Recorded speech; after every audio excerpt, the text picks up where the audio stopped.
Let's discuss the difference between protective puts and married puts.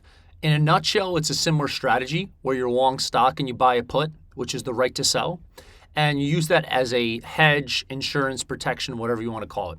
So if you bought ABC stock at 100 and you have a put with a strike of 95, which means you have the right to sell at 95, just in case the stock goes down, you could always put it to the contraparty at 95 or sell it to the contraparty at 95. So in that scenario, your max gain is still going to be unlimited because the stock could go up infinitely. The put is just, it'd be essentially unlimited minus the premium of the put, and unlimited minus any number, whether it's 2, 3, 5, 7, is still going to be unlimited.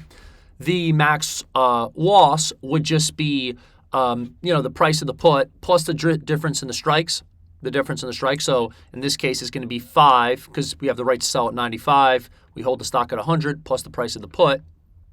And the break even is just going to be the stock price plus the premium we paid for the put, because basically when we're starting off at the stock price, we are down by the number of the premium of the put, and we need the stock to go up to offset that cost. So it's going to be whatever, I didn't even make up a premium, but it'd be the stock price 100 plus whatever the put is, let's say 102. Now, the difference between a protective put and a married put. A married put means that you purchase the stock and you purchase the put at the same time, simultaneously. The IRS gives you advantageous whole tax benefits for doing that. So, or at least you can say non-disadvantageous. So it's not really particularly an advantage, but it's definitely not a disadvantage, unlike a protective put.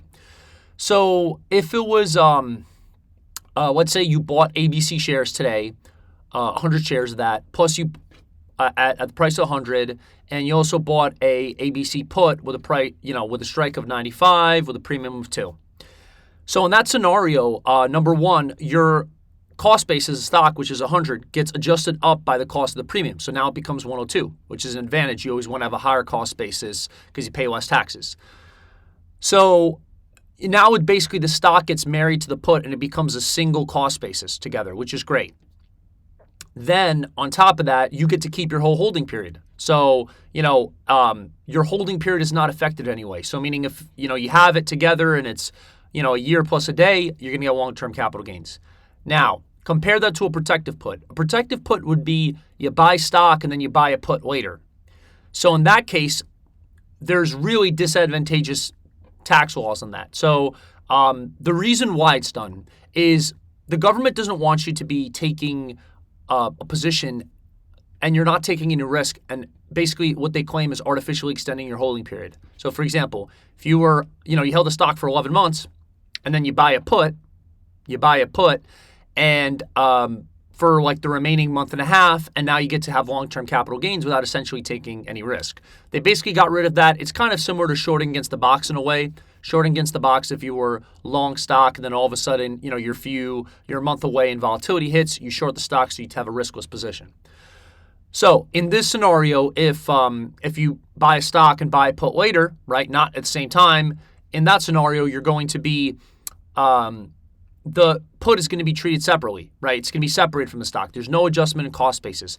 On top of that, not only does your holding period freeze, but it essentially resets if it was short term. So if it was long term, actually, you would still keep it. So for example, if you held the stock for more than a year, and then you buy a put, and then the put expires, and then later on you sell it, it would be long-term capital gains. But now, if let's say you held it for 11 months and 2 weeks, and then you buy a put, game over. The holding period resets to 0. So it's a giant disadvantage.